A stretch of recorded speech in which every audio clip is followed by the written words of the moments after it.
नमस्कार बच्चों, आज हम कक्षा 10 का हिंदी विषय का पाठ 2 धनुष्भंग और वनपथ पर पढ़ेंगे। इसके रचनाकार गोस्वामी तुलसीदास जी हैं। सबसे पहले हम गोस्वामी तुलसीदास जी का जीवन परिचय देखेंगे। तो गोस्वामी जी के पिताजी का नाम था आत्माराम दुबे। इनका जन्म सन 1532 ईस्वी में और इनका जन्म स्थान राजापुर गांव, जिला बांदा, जो कि उत्तर प्रदेश में है, वहाँ हुआ था। इनकी शिक्षा हुई थी संत बाबा नरहरिदास ने भक्ति की शिक्षा के साथ वेद वेदांग, दर्शन, इतिहास, पुराण आदि की इनको शिक्षा दी थी। इनकी भाषा शैली है, भाषा इनकी अवधी और ब्रजभाषा थी। शैली इनकी छप्पय, दोहा, चौपाई, गीत, कवित और सवैया। इनकी प्रमुख रचनाएं श्री रामचरितमानस, जानकी मंगल, दोहावली, गीतावली, पार्वती मंगल, रामलला नहछू, रामाज्ञा, प्रश्न आदि। इनका निधन सन 1623 ईस्वी में हुआ था। साहित्य में इनका स्थान, यह एक श्रेष्ठ भक्त थे, ज्ञानी, विचारक, लोकनायक, दार्शनिक व मानव जीवन के सफल पारखी के रूप में सर्वश्रेष्ठ अमर कवि थे। अब इनका जो जीवन था उसके विषय में कहीं पर भी कोई भी निश्चित प्रमाण नहीं मिलता है, तो अनेक विद्वानों के अलग अलग मत थे। इनके जो पिता थे वो आत्माराम दुबे थे।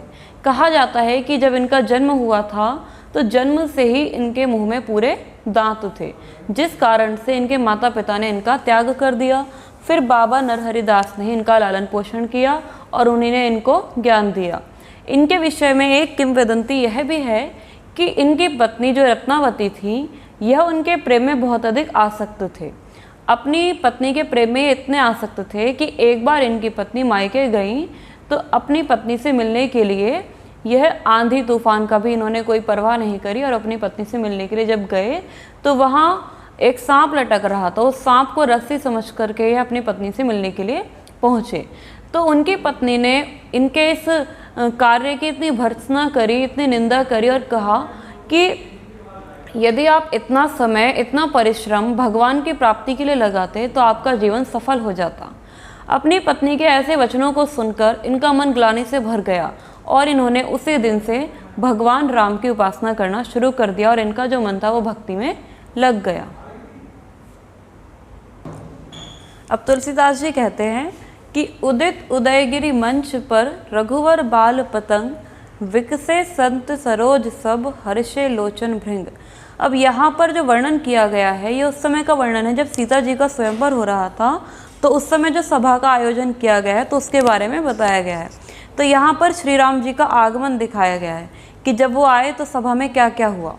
उदित उदयगिरि मंच पर, यानी मंच रूपी उदयगिरि पर्वत, जैसे उदयगिरि पर्वत है वहाँ से सूर्य उदय हो रहा है, तो वैसे ही उदयगिरि पर्वत के रूप में जो मंच था उस मंच पर रघुवर बाल पतंग, रघुवीर के समान यानी श्री राम के रूप में सूर्य उदय हुआ।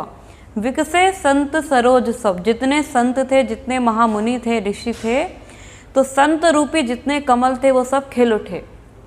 हर्षे लोचन भृंग, और नेत्र रूपी जो भंवरे थे वो प्रसन्न हो गए। तो यहाँ पर क्या बताया गया कि जब सभा में श्री राम जी का आगमन हुआ तो उनके आगमन से ऐसा प्रतीत हुआ जैसे उदयगिरि पर्वत पर एक लघु सूर्य श्री राम के रूप में उदय हो गया है और जितने भी संत रूपी कमल थे वो सब खिल उठे हैं, नेत्र रूपी भंवरे हर्षित होने लगे हैं।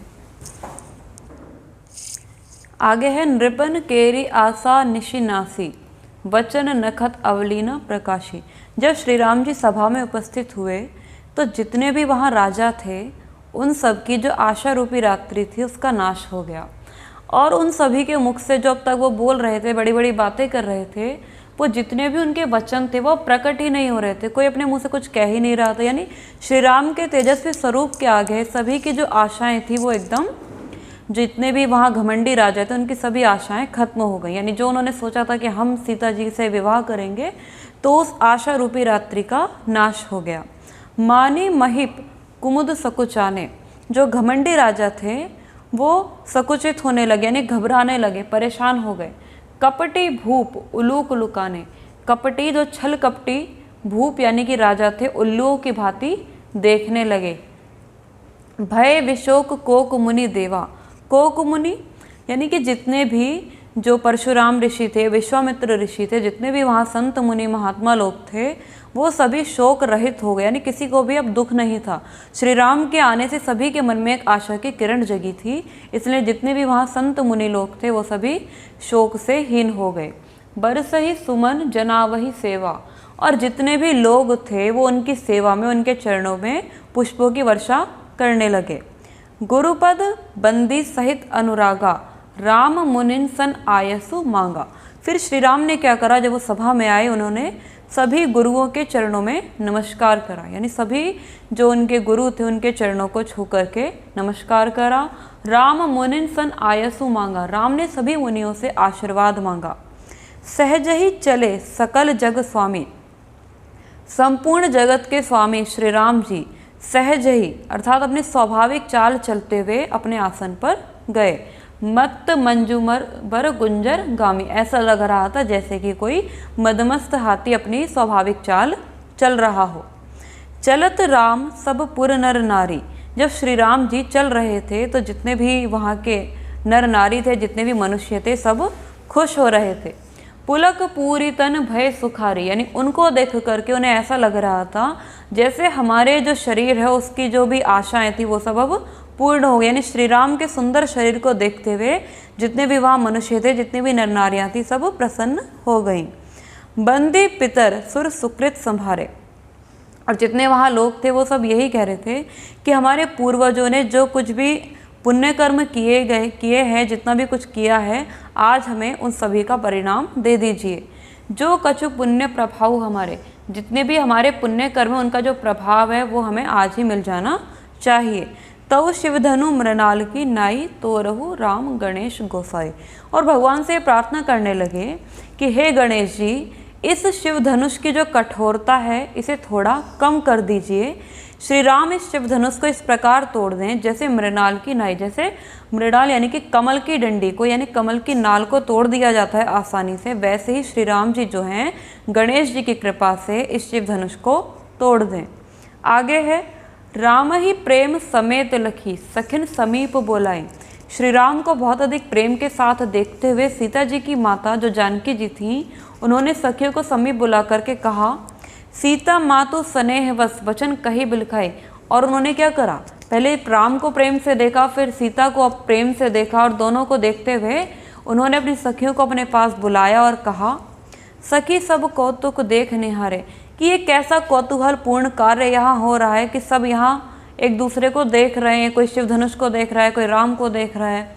तो जेऊ कहावत हितु हमारे, क्या यह सब कुछ हमारे हित में हो रहा है, यानी इस सभा में आज जो कुछ भी हो रहा है क्या यह हमारे लिए हितकारी है।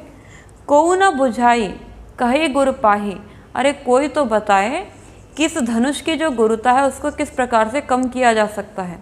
ए बालक असी हट भली नाही, वो अपने मन में श्री राम को कहती हैं कि ए बालक, इतना हट ठीक नहीं है। यानी उनका कहने का तात्पर्य यह था कि श्री राम जो थे वो बहुत ही कोमल थे, एक तेजस्वी बालक थे, जो थे शिव धनुष के आगे थोड़े उन्हें छोटे लग रहे थे, इसलिए वो कहती हैं श्री राम को कि ए बालक, इतना हट ठीक नहीं, यानी तुम्हारे लिए यह श्रेष्ठ नहीं है। रावण बाण छुआ नहीं चापा, जितने भी राजा आए थे उनमें एक रावण भी आया था। तो रावण ने क्या करा, जब रावण शिव धनुष के पास गया तो वो बाण को छू भी नहीं पाया, चाप जो उसकी प्रत्यंचा थी उसको भी उसने छुआ नहीं। हारे सकल भूप करी दापा, जितने भी राजा थे, यानी संपूर्ण पृथ्वी पर जितने भी राजा थे जो वहाँ उस सभा में उपस्थित थे, वो सभी घमंडी राजा अपना अपना दावा करके हार चुके थे। सो धनु राज कुंवर कर देही, और क्या हुआ, आज वही शिव धनुष किसको दे दिया गया है, श्री राम को दे दिया गया है। बाल मराल की बंदर मंदर लेही, क्या कभी किसी छोटे बच्चे ने इतना महान बड़ा काम किया है, यानी कभी किसी छोटे उसने जो मंदराचल पर्वत है उसको अपने हाथों में उठाया है। भूप सयानप सकल सिरानी, जितने भी वहाँ राजा थे वो सभी परेशान थे कि भाई आगे क्या होगा। सखी विधि गति कछु जाति न जानी, वो अपनी सखी से कहती हैं कि भाई मुझे तो कुछ पता ही नहीं चल रहा है कि आखिर क्या हो रहा है, कि कौन सी गति चल रही है, क्या होगा आगे। तो बोली चतुर सखी मृदुबानी, जब उन्होंने अपनी सखी की ऐसी स्थिति को देखा और उसकी स्थिति को जाना, तो एक अत्यंत चतुर जो उनकी सखी थी, उसने अपनी मृदु भाषा में, मृदु वाणी में कहा कि तेजवंत लघु गणीय रानी, कि तेजस्वी हैं, छोटे हैं किंतु तेजस्वी हैं, फिर भी आप उन्हें छोटा ना मानो। क्यों ना मानो? क्योंकि कहा कुंभज कहा सिंधु अपारा, कहाँ तो विशाल समुद्र है, विशाल सागर है, और कहाँ घड़े से उत्पन्न होने वाले छोटे से अगस्त्य मुनि हैं। यानी अगस्त्य मुनि के सामने जो सागर है वो बहुत ज़्यादा विशाल है। फिर भी सोशे सुजसु सकल संसारा, फिर भी अगस्त्य मुनि ने संपूर्ण सागर को सुखा दिया। रवि मंडल देखत लघु लागा, ऐसे ही जो सूर्य का जो मंडल होता है, जो सूर्य का गोला होता है, वो भी देखने में बहुत ज़्यादा छोटा लगता है। उदय तासु त्रिभुवन तम भागा, किंतु जब सूर्य उदय होता है तो तीनों लोकों का जो अंधकार होता है वो नष्ट हो जाता है। आगे है मंत्र परम लघु जासु बस विधि हरिहर सुर सर्व, महामत गजराज कहू बसकर अंकुश खर्व। यहाँ पे यह बताया गया है कि मंत्र और अंकुश इन दोनों से ही हाथी को और देवताओं को वश में किया जा सकता है। अर्थात जैसे एक विशालकाय हाथी को एक छोटे से अंकुश से, यानी एक भाले जैसा जिसमें एक तीर लगा होता है आगे, यानी कि जब एक विशालकाय हाथी को एक छोटे से अंकुश से वश में कर लिया जाता है, उसी प्रकार बड़े से बड़े देवता को भी एक छोटे से मंत्र से वश में कर लिया जाता है। आगे है काम कुसुम धनु सायक लीने, सकल भुवन अपने वश कीने। अब श्री राम जी का वर्णन किया गया है कि श्री राम जी ने क्या किया है कि काम कुसुम, कामदेव का जो कुसुम धनु था, यानी पुष्प रूपी धनुष को उन्होंने अपने साथ लिया हुआ है। सकल भुवन अपने वश कीने, यानी उनकी सुंदरता का वर्णन किया गया है यहाँ पर कि श्री राम जी इतने कोमल हैं, इतने सुंदर हैं कि उनके हाथ में जो धनुष है वो भी कैसा है, पुष्प रूपी धनुष है, यानी इतना कोमल है कि ऐसा लग रहा है जैसे कामदेव का धनुष अपने साथ में लिए चल रहे हैं। और सकल भुवन अपने वश कीने, उन्होंने संपूर्ण संसार को ही अपने वश में कर लिया, यानी अपने रूप से वो सबको अपना मोहक बना लिया है। देवी तजिए संशय अस जानी, तो उनकी जो सखियाँ वो कहती हैं कि देवी अब अपना जो संशय है उसको त्याग दीजिए। भंजव धनुष राम सुनु रानी, कि अवश्य ही श्री राम इस धनुष को तोड़ देंगे। सखी वचन सुनी भई पर तीसी, जब उन्होंने सखियों के ये वचन सुने तो उनके हृदय का जो भय था वो मिट गया। मिटा विषादु बड़ी अति प्रीति, जो विषाद था, जो दुख था वो मिट गया, और बड़ी अति प्रीति, उनके श्री राम के प्रति और भी अधिक जो प्रेम था वो बढ़ गया।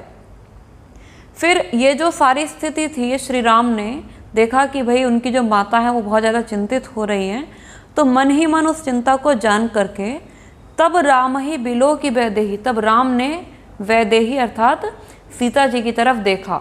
सभय हृदय विनवती जही तेही, तो सीता जी की स्थिति का वर्णन किया गया है कि जब श्री राम ने सीता को देखा तो उन्होंने पाया कि सीता जी बहुत अधिक भयभीत हैं और हृदय से बार बार विनतियाँ कर रही हैं कि मन ही मन मनाव अकुलानी, वो मन ही मन मनाव अकुलानी हो प्रसन्न महेश भवानी, महेश यानी शिवजी और भवानी यानी कि माता पार्वती, कि वो मन ही मन माता पार्वती और भगवान शिव को प्रसन्न करने के लिए उन्हें मना रही हैं, कह रही हैं कि जो भी मैंने आपकी सेवा करी है उसका मुझे परिणाम दे दीजिए। करहु सफल आपनी सेवकाई, कि मैंने अभी तक आपकी जितनी भी सेवा करी है उस सबको आज आप सफल कर दीजिए। करी हितु हरहु चाप गरु आई, कि कुछ तो मेरे हृदय में कर दीजिए कि आखिर कब तक ये जो शिवधनुष है, इसकी जो गरुता है, जो इसकी महानता है, इसको आप इतना ही रखेंगे, यानी इसकी जो डोरी है, इसकी जो भारीपन है, इसको थोड़ा सा हल्का कर दीजिए। गणनायक वरदायक देवा, वो कहती हैं कि गणनायक अर्थात जो गणों के नायक हैं श्री गणेश जी, वरदायक वरदान देने वाले सभी देवों के देव श्री गणेश जी, आजू लगे किन्हीं तुए सेवा, आज मेरी सारी सेवाओं को स्वीकार कर लीजिए। बार बार विनती सुनी मोरी, आप मेरी बार बार विनती सुन लीजिए। करहु चाप गुरुता अति थोरी, कि मैं आपसे विनम्र विनती करती हूँ, निवेदन करती हूँ कि आज आप इस चाप जो है, ये जो धनुष है, इसकी जो चाप है उसकी महानता को थोड़ा सा कम कर दीजिए। आगे है देखी देखी रघुवीर तन, सुर मनाव धरि धीर, भरे विलोचन प्रेम जल पुलकावली शरीर। अब यहाँ पर बताया गया है, सीता जी का वर्णन किया गया है कि जब सीता जी ने श्री राम के ऐसे सुंदर मनमोहक रूप को देखा, यानी कैसे रूप को, ऐसे रूप को जिस रूप को देख करके देवता भी ईर्ष्या करते हैं, जिस रूप को देख करके देवता भी अपने मन में धैर्य धारण करके बैठ जाते हैं, ऐसे सुंदर मनमोहक रूप को जब सीता जी ने देखा तो भरे विलोचन प्रेम जल, अपने आँखों में यानी अपनी आँखों में प्रेम रूपी जल को भर करके देखने लगी। और उनका जो शरीर था, जो सीता जी थी, वो उनके प्रति उनका जो प्रेम था वो दिख रहा था कि श्री राम से वो कितना अधिक प्रेम कर रही हैं। नीके निरखी नयन भरी शोभा, पितु बनु सुमिरी बहुरी मन शोभा। अब सीता जी के बारे में बताया गया है कि अपनी आँखों में आंसुओं को भर करके वो अपने पिता के द्वारा, जो उनके पिता ने जो प्रण लिया था उसके बारे में सोचती हैं और कहती हैं, अह तात दारुनी हट ठानी, कि अरे पिताजी ने भी न जाने ये कैसा हट ग्रहण कर लिया है, आखिर ऐसा कैसा हट ले लिया है। समुझत नहीं कछु लाभ न हानि, कुछ लाभ और हानि जानते ही नहीं है। सचिव सभय सिख देई न कोई, जो उनका मंत्रिमंडल है वो भय के कारण कोई सीख भी नहीं दे रहा है। बुद्ध समाज बड़ अनुचित हुई, और आज इस बुद्धिजीवी समाज में बहुत बड़ा अनुचित कार्य हो रहा है। कहा धनु कुलिसहु चाही कठोरा, कहाँ तो एक शिव धनुष है जो इतना अधिक कठोर है, और कहाँ इतना श्यामल मृदुगात किशोरा, और कहाँ इतना जो ये श्यामले वर्ण वाला श्री राम है इतना कोमल है। यानी ऐसा सब कुछ विचार श्री राम के प्रति सीता जी कर रही थी। विधि के ही भांति धरो उर्धीरा, कह रही थी आखिर किस भांति अपने हृदय में धैर्य को धारण करूं। सिरस सुमन कन बेधिए हीरा, आखिर कभी शिरीष के फूल ने किसी हीरे को भेदा है। यानी वो श्री राम की तुलना कर रही थी शिरीष के फूल से, और शिव धनुष की तुलना कर रही थी एक कठोर हीरे से। कहती हैं कि सकल सभा के मति भय भोरी, कि आज ऐसा लग रहा है कि सभी सभाजनों की जो बुद्धि है वो फिर गई है। अब मोही शंभु चाप गति तोरी, भगवान से प्रार्थना करती हैं कि हे भगवान, अब तो इस शिव धनुष की गति को तोड़ दीजिए। निज जड़ता लोगन पर डारी, आखिर अब तो आप अपनी कठोरता को लोगों पर डाल दीजिए। हो ही हरहु रघुपति ही निहारी, वो इस प्रकार से रघुपति को निहार रही थी, श्री राम को देख रही थी, और मन ही मन उनके प्रति उनका जो प्रेम था वो बढ़ता जा रहा था। अति परिताप सिय मन माही, इन सभी प्रश्नों के बीच सीता के मन में जो था बहुत अधिक दुख आ गया, वो बहुत ज़्यादा दुखी हो गई। लव निमेश जुग सय सम जाही, और उनका जो एक एक मिनट था, एक एक जो पल था, वो एक एक कल्प के समान बीत रहा था, और एक एक कल्प में 4 युग होते हैं। यानी उनका जो समय था वो बहुत लंबा प्रतीत हो रहा था। आगे है, प्रभु चितई पुनि चितव मही, राजत लोचन लोल, खेलत मन से जमीन जुग जनु विदुमंडल डोल।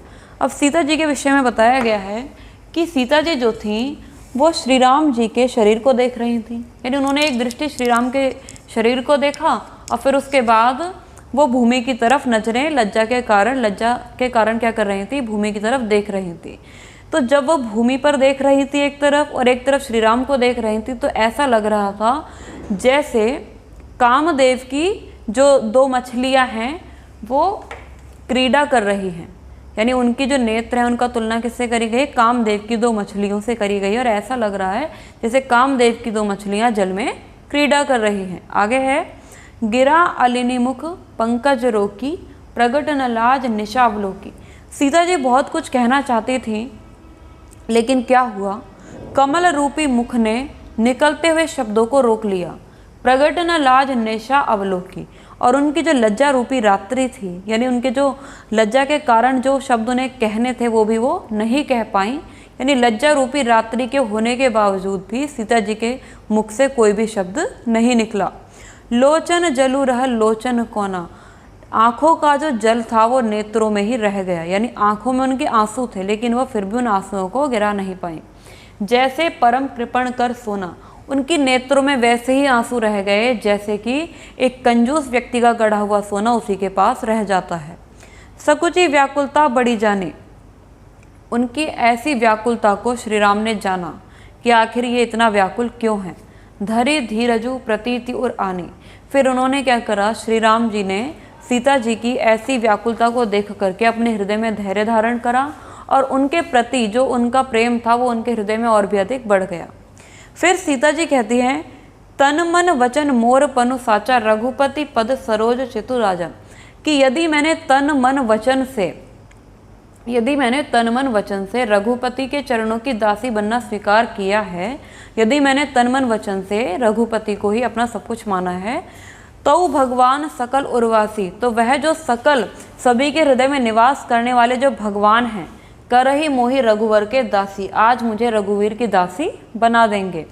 जेहि के जेहि पर सत्य सनेहु, सो तेहि मिले न कछु संदेहु। यानी वो जो थी वो कह रही थी, यदि मैं सत्य हूँ तो आज इस विषय में कोई भी संदेह नहीं रह जाएगा, यानी मेरा जो मिलन है वो श्री राम से अवश्य ही हो जाएगा। प्रभु तन चितई प्रेम तन ठाना, कृपा निधान राम सब जाना। श्री राम जी ने उनके चित्त, उनके मन और उनके तन को जान लिया और उन्होंने क्या करा, उनके मन की जो स्थिति थी, जो उनके मन में सवाल उठ रहे थे, वो सब कृपा निधान श्री राम ने जान लिया। फिर उन्होंने क्या करा, सियहि बिलो की, सीता जी को देख करके धनुष को इस प्रकार से देखा, चितव गरुड़ लघु ब्यालही, जैसे जैसे गरुड़ पक्षी किसी छोटे सांप को देखता है। आगे है, लखन लखेऊ रघुवंश मणि, ताकेऊ हर को दंडू, पुलक की गात बोले वचन, चरण चापी ब्रह्मंडू। फिर जो लक्ष्मण जी थे, लक्ष्मण जी ने देखा कि श्री राम जी ने धनुष को देखा है। लक्ष्मण जी ने जब देखा कि श्री राम जी धनुष को देख रहे हैं और उसके पास जाने के विषय में सोच रहे हैं, यानी उसके पास जाएंगे, तो यह सब देखकर ही लक्ष्मण जी का जो शरीर था वो पुलकित हो उठा और उन्होंने कहा, दिसी कुंजरहु कमट अहि कोला, हे दिग्गजों। कमट अहि कोला यानी हे शेषनाग, हे वाराह, हे कच्छप, दरऊ धरि धरि धीर न डोला। यह जो पृथ्वी है इसको इस तरीके से पकड़ करके बैठ जाओ कि यह हिल ना पाए। राम ही चाहे शंकर धनु तोड़ा। मैं आप सभी को आज्ञा दे रहा हूँ कि श्री राम जी जो है शिव धनुष को तोड़ने के लिए जा रहे हैं। होहु सजग सुनी आयसु मोर, इसलिए आप सभी क्या करें, उन्हें आशीर्वाद दीजिए और सावधान होकर के बैठ जाइए। चाप समीप रामू जब आए, जब श्री राम जी शिव धनुष के चाप के समीप आए, नर नारायण सुर सुकृत मनाए, तो वहाँ पर जितने भी नर नारियाँ थे सभी ने अपने पुण्य कर्मों को स्मरण किया, अर्थात अपने पुण्य कर्मों का आभार व्यक्त किया। सब कर संशय अरु अज्ञानु, मंद महीपन कर अभिमानु। तो वहाँ पर जितने भी अज्ञानी लोग थे उनका जितने का भी संशय था वो सब कुछ नष्ट हो रहा था। मंद महीपन कर अभिमानु, और जो घमंडी राजा थे उनका जो घमंड था वो भी धीरे धीरे खत्म होता जा रहा था। भृगुपति केरी गरब गरुआई, सुर मुनि बरन केरी कदराई। तो वहाँ जो ऋषि मुनि थे वो भी यही सोच रहे थे कि अब जो है ये जो शिव धनुष है इसकी जो महानता है वो थोड़ी कम हो जाए। सिए कर सोचो जनक पछतावा, रानिन कर दारुण दुख दावा। यानी जो सीता जी थी वो अभी भी क्या सोच रही थी कि ये कैसा कर दिया है, यानी ये सब कुछ जो इन्होंने हट कर रखा है बिल्कुल बेकार कर दिया है, कुछ पता ही नहीं है। और फिर जो जनक थे वो भी सीता जी के विषय में सोच करके पछता रहे थे। रानन कर दारुण दुखदावा, और सोच रहे थे कि मैंने नाहक ही अपनी पुत्री को, महारानी सीता को क्या कर दिया है, कठोर दुख दे दिया है। शंभु चाप बड़ बोहित उपाय, चढ़े जाई सब संगु बनाई। तो उन्होंने क्या सोचा कि शिव धनुष जो है वो तो बहुत बड़ा, एक बड़े जहाज की भांति हो गया है। तब श्री राम ने क्या करा, सीता जी के विचारों को, जनक के पश्चाताप को, रानियों के जो दुख था उन सभी को क्या करा, चाप बनाई, उन सभी को अपने साथ लेकर के अपने बाहु में स्थापित कर लिया। यानी इन सभी के दुखों को, इन सभी के जो सोच थी, जो उनका पछतावा था, उन सबको जो गति, जो उसकी शंभु की जो चाप जो थी उसको बना लिया एक साथ। और राम बाहुबल सिंधु अपारू, फिर उन्होंने क्या करा, अपनी बाहुओं में उस अपार सिंधु बल को स्थापित कर लिया। चहत पारो नहीं को कढ़ारू, फिर उन्होंने निश्चय कर लिया कि अब कोई भी जो शक्ति है वो इस सबको तोड़ने में मुझे रोक नहीं सकती है। आगे है, राम बिलो के लोग सब, चित्र लिखे से देखी। राम ने सभी लोगों को देखा, उन्होंने देखा कि जितने भी वहाँ मनुष्य बैठे हुए थे वो एक चित्र की भांति, मूर्ति की भांति श्री राम को देख रहे थे। चितय सीय कृपाय तन जानी विकल विशेषी, किंतु उन्होंने सबसे ज़्यादा जो व्याकुल देखा सभी में, वो उन्होंने सबसे ज़्यादा व्याकुल देखा सीता जी को, क्योंकि सीता जी वहाँ बहुत ज़्यादा व्याकुल परेशान थी। राम ही विपुल विकल वैदेही निमिष विहात कलपसम तेहि। श्री राम ने देखा कि सबसे अधिक जो व्याकुल है वो वहाँ पर वैदेही अर्थात सीता जी हैं, क्योंकि उनका जो एक एक पल था वो एक कल्प के समान बीत रहा था। वह मन ही मन कह रही थी कि त्रिषित वारी बिनु जो तनु त्यागा, कि यदि प्यासे व्यक्ति ने पानी के बिना ही शरीर त्याग दिया, मुए करे का सुधा तड़ागा, तो उस व्यक्ति का मर जाने के बाद एक अमृत से भरा तालाब भी क्या कर लेगा। का वर्षा सब कृषि सुखाने, और उस वर्षा का क्या लाभ जब कृषि ही सूख जाएगी। समय चूके पुनि का पछताने, और कहती हैं कि जब समय ही बीत जाएगा तो फिर पछताने से क्या लाभ। अस जिये जानी जानकी देखी, ऐसी स्थिति श्री राम जी ने जानकी की देखी। प्रभु पुलके लकी प्रीति विशेषी, श्री राम जी प्रसन्न हुए और सीता जी के प्रति उन्होंने प्रेम से देखा। गुरहि प्रणामु मन ही मन कीना, उन्होंने अपने गुरुओं को मन ही मन प्रणाम किया। अति लाघव उठाओ धनु लीना, और बहुत ही कम ताकत के साथ उन्होंने क्या करा, उस शिव धनुष को उठा लिया। दमक्यू दामिनी जिमी जबल लयो, और जब उन्होंने उस धनुष को अपने हाथों में लिया तो आसमान में बिजली कड़कने लगी। पुनि नव धनु मंडल सब भयो, और जो शिव धनुष था वो आसमान में क्या हो गया, मंडलाकार हो गया।